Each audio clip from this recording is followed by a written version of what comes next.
की शुरुआत करते हैं सुधांशु जी। सांसद जी, पहला सवाल आप ही से है। 42वें संशोधन पर सुप्रीम कोर्ट का जब फैसला आता है, जरा वो फैसला हमारे दर्शकों को भी दिखाइए।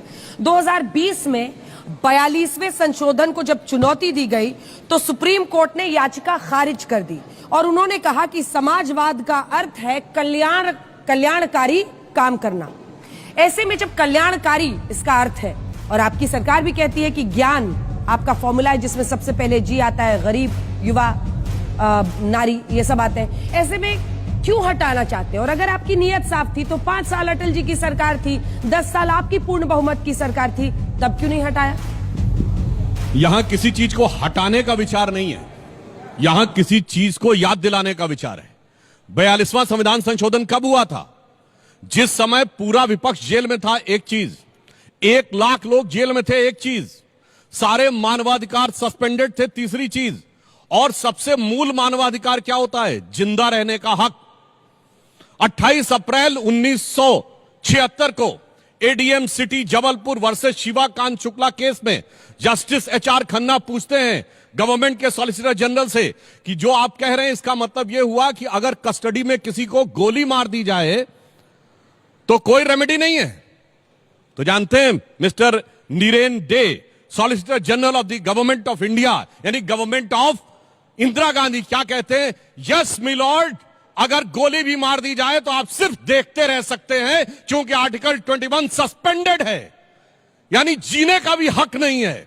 यह उस दौर की बात है, इसीलिए हम ये याद दिलाना चाहते हैं किस दौर में किया गया था। और दूसरी बात, मैं पूरी विनम्रता से कहना चाहता हूं, जब से यह सेकुलर वर्ड आया है, इस सेकुलर वर्ड के आड़ में इस देश को आंशिक मुस्लिम राष्ट्र बनाया गया है। अदरवाइज मैं चैलेंज करके पूछता हूं, दुनिया का एक सेकुलर देश बताओ जहां माइनॉरिटी कमीशन होता हो, जहां ट्रिपल तलाक को कानूनी मान्यता प्राप्त हो, जहां शरिया को कानूनी मान्यता प्राप्त हो, जहां 4 बीबी को कानूनी मान्यता प्राप्त हो, 9 साल की बेटी से कानूनी मान्यता प्राप्त हो, मेहरम को कानूनी मान्यता प्राप्त हो, वक्फ बोर्ड को कानूनी मान्यता प्राप्त हो, मदरसे को कानूनी मान्यता प्राप्त हो। एक सेकुलर देश दिखा देंगे तो मैं अपना बयान वापस ले लूंगा।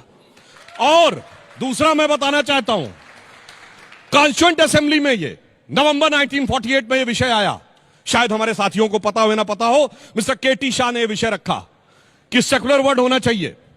बाबा साहब अंबेडकर उस सभा में थे, उसमें डिबेट में भाग लिया नेहरू जी ने भी, लोकनाथ मिश्रा, एचएन मुखर्जी, ये सब उसके पार्टिसिपेंट हैं। फिर जानते क्या साहब बाबा साहब अंबेडकर ने कहा? अगर माइनॉरिटी वर्ड होगा तो सेकुलर नहीं होना चाहिए, क्योंकि माइनॉरिटी रिलीजियस स्टेट में होता है। अगर कोई स्टेट सेकुलर है तो माइनॉरिटी नहीं होना चाहिए। फिर बाबा साहब अंबेडकर ने क्या कहा?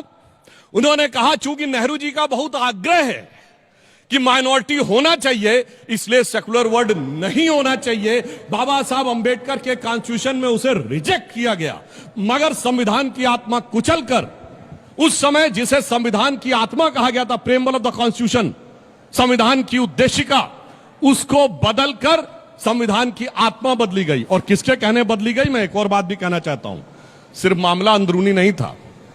मित्रोकिन्स archive KGB and the world part 2 एक किताब है जो केजीबी के एक अधिकारी वसेली मित्रोकिन ने 2006 में लंदन में पब्लिश की है। उसमें यह लिखा हुआ, पेज नंबर 340 से 50 के बीच में पढ़ लीजिएगा। और मैं कहूंगा कांग्रेस के नेताओं को मुकदमे करने चाहिए, वैसे उनके पास आर्काइव्स हैं, बहुत सोच समझ के करना चाहिए इनको। उसमें लिखा है कि इमरजेंसी के दौरान केजीबी ये इंश्योर कर रही थी कि इंदिरा गांधी के विरोधियों को लेट डाउन किया जाए और उनको कैसे समर्थन दिया जाए। उसके अनुसार, मैं नहीं कह रहा हूं, उसके अनुसार 10.6 मिलियन रूबल दिया गया कांग्रेस पार्टी को, यानी 1 करोड़ 60 लाख रूबल, रुपया नहीं, रूबल दिया गया। और उसके अनुसार जब इंदिरा गांधी चुनाव हार गई तो भारत में रूस के राजदूत को तलब किया गया क्रेमलिन में, और इस बात की चर्चा हुई कि इतने संसाधन देने के बाद भी इंदिरा गांधी हार कैसे गई। सोचिए कितने खतरनाक दौर में था। इसलिए मैं कहना चाहता हूं, जो हमारे स्वतंत्रता सेनानियों ने उस समय किया, तो एक पंक्ति में कहना चाहूंगा कि हम लाए हैं तूफान से कश्ती निकाल के, इस देश को रखना मेरे बच्चों संभाल के, अरे मंजिल पे पहुंचा मुल्क हर बला को टाल के, हम लाए हैं तूफान से कश्ती निकाल के। चलिए भाई अजय उपाध्याय।